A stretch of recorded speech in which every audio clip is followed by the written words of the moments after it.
and welcome to the chat on Newsday Amarillo and News Channel 10-2. I'm David Lovejoy.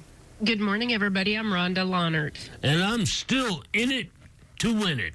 Chuckalicious Chuck Williams. Our good friend Scott Kilian joins us today. Now, and Scott's wearing a different hat today. Normally he's here to talk about scouting, but another organization that's close to his heart and really close to the heart of several children and families across the High Plains. The Downtown Kiwanis Club is just really what they do each and every day, and what they do for people is just sometimes amazing. And we're going to talk a little bit about this great organization. Scott, good to see you. Happy New Year. Happy New Year. Good to see you guys. Well, good morning. And, one of the things I was thinking about is, when you say Kiwanis, not everybody knows exactly what that's about. So could you just give us a little information on what this is, why we would want our kids to be a part of it? Well, Kiwanis, I've been a member for probably 23 years or so. And it was, the Kiwanis is close to my heart because obviously I like to help children. Obviously, my full-time job is Boy Scouts America, obviously, like David said, but this is really a club, and it's adults. It's a global organization that's, global means all over the world, just not here in Amarillo. And it's a bunch of volunteers just dedicated to improving the world one child and one community at a time. So our motto is to serve children. So if that's something that gets you excited, you want to make a difference, then Kiwanis is the club to be in here in Amarillo. Scott, speaking of Kiwanis, and as the sign behind you says, it's all about the kids.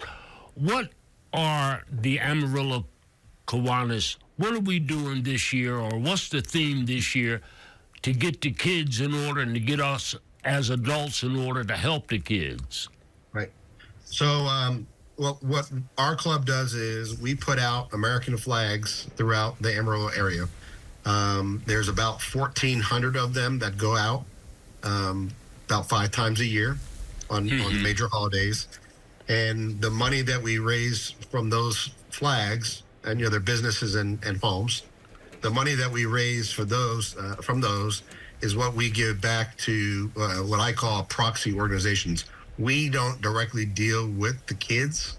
All right. That's not our thing. We don't typically go and do anything with the kids, but we use other organizations and nonprofits such as the Boy Scouts, Girl Scouts, Maverick Boys and Girls Club, and some others who request grant opportunities from us. And then that's how we serve the children. We raise the money, and then we give the money away to people who do this for a living. Kiwanis, we're other than me, of course, we're not the experts in children's activities.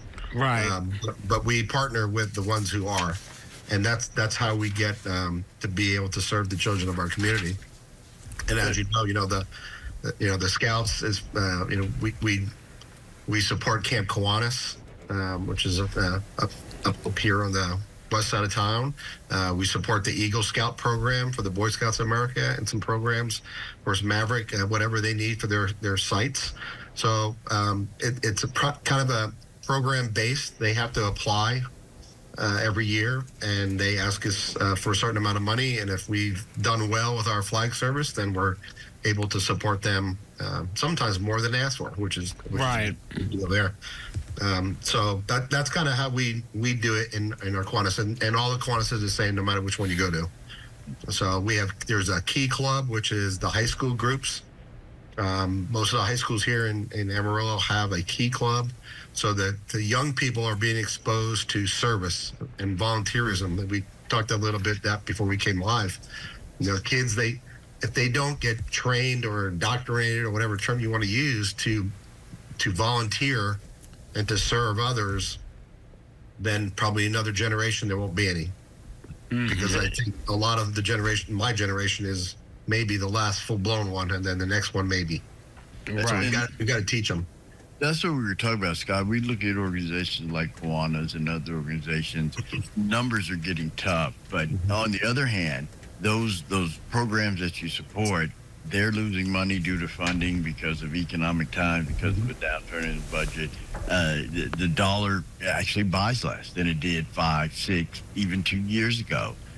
Why is it so important that plugging in? For me, it's about your strength in numbers. One person can do just so much, but when you have a group like Kiwanis, when you have some like-minded citizens together, tell the folks of the importance of that. That not only the ability to help people, but also the camaraderie. I think we all need to belong to something, and Kiwanis is, it's really a kind of a social club.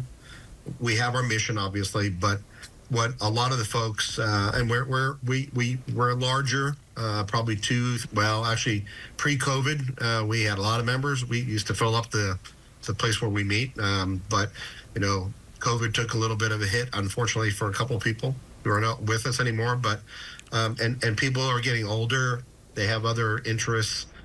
So, like every other club, whether it be Rotary or Lions or whatever, we're all looking for members. And we're into the fellowship. There's people who in our club that don't participate necessarily in the actual placing of the flags, early in the morning and pick them up late at night because they're maybe physically unable to do that. But if you ask them why they're still paying the dues and showing up on every Monday, it's for the fellowship. We're like our own little family there, and you get to know other people. There's some networking going on.